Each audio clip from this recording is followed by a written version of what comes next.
La santé, c'est le capital. Tout le reste est futilité.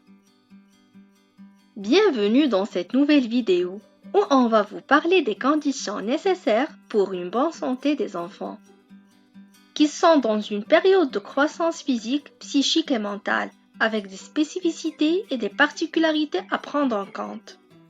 D'abord, pour une naissance d'enfant en bonne santé, il faut prendre soin de la santé des parents, surtout de la mère en période prénatale. Et voici quelques éléments clés à considérer. Manger sainement. Une alimentation équilibrée et variée pendant la grossesse et même avant est importante pour fournir les nutriments essentiels au développement du bébé. Il est important de manger des aliments riches en nutriments, tels que des légumes, des fruits, des grains entiers, des protéines maigres et des produits laitiers. Certaines situations nécessitent une prise de compléments alimentaires prénatales, par exemple en cas d'anorexie pendant la grossesse ou de saignement.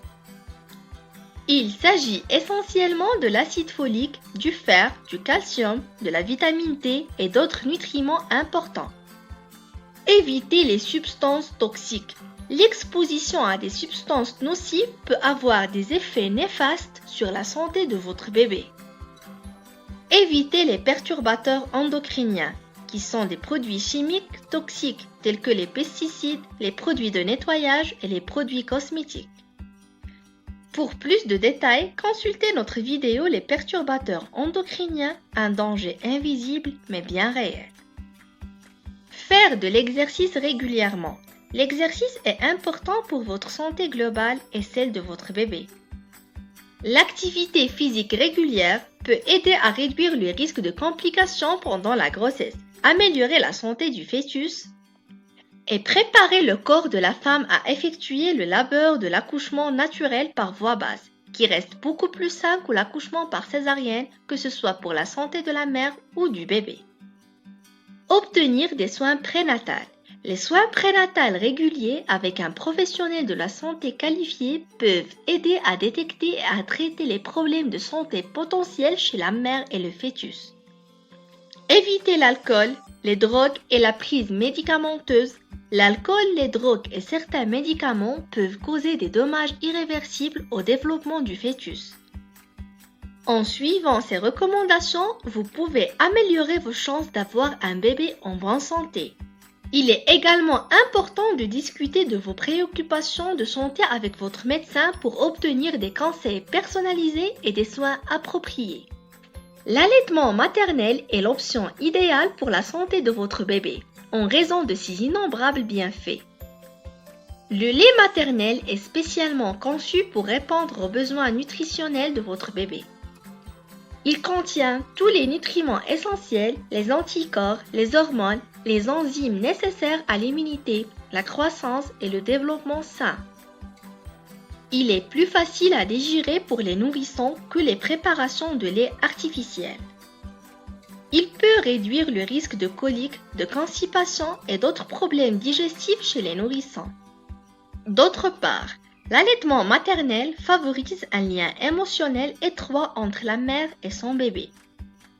Le contact peau à peau, les regards, les odeurs et les caresses renforcent le lien d'attachement et peuvent favoriser le développement émotionnel et cognitif du bébé. Et enfin, l'allaitement maternel exclusif pendant les premiers mois de vie a été associé à long terme à une réduction du risque de maladies chroniques, telles que l'obésité, le diabète de type 1 et 2, les allergies et certaines maladies auto-immunes. Et voici les principales recommandations pour aider les parents à maintenir la santé de leurs enfants. L'alimentation équilibrée. Une alimentation saine et équilibrée est essentielle pour le développement et la croissance des enfants.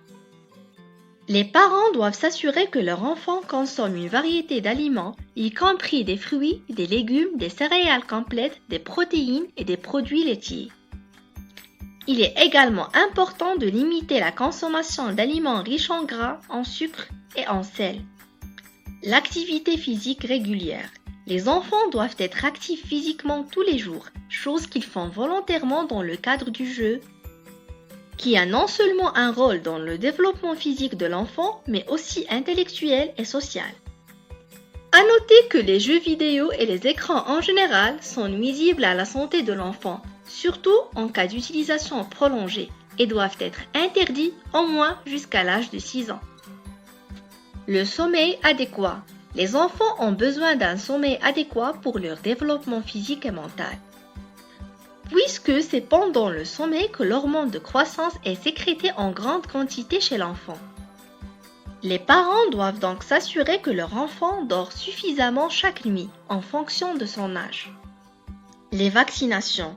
Elles constituent une mesure importante pour prévenir les maladies infectieuses. Les parents doivent s'assurer que leur enfant est à jour dans ses vaccinations. Les vaccinations peuvent aider à prévenir des maladies graves telles que la tuberculose, la polio, la rougeole, les oréons et la coqueluche. L'hygiène. Une bonne hygiène est importante pour prévenir la propagation de maladies. Les parents doivent apprendre à leur enfant à faire leur toilette correctement, à se laver régulièrement les mains avec du savon et de l'eau et à se brosser les dents régulièrement. En conclusion, les parents doivent veiller à la santé de leurs enfants, ce qui va optimiser leur croissance et leur développement, contribuer à leur bonheur et leur fournir un bon capital de santé qui va les protéger à l'âge adulte. Merci de votre attention. N'oubliez pas de vous abonner et d'activer les notifications pour recevoir nos prochaines vidéos. À bientôt!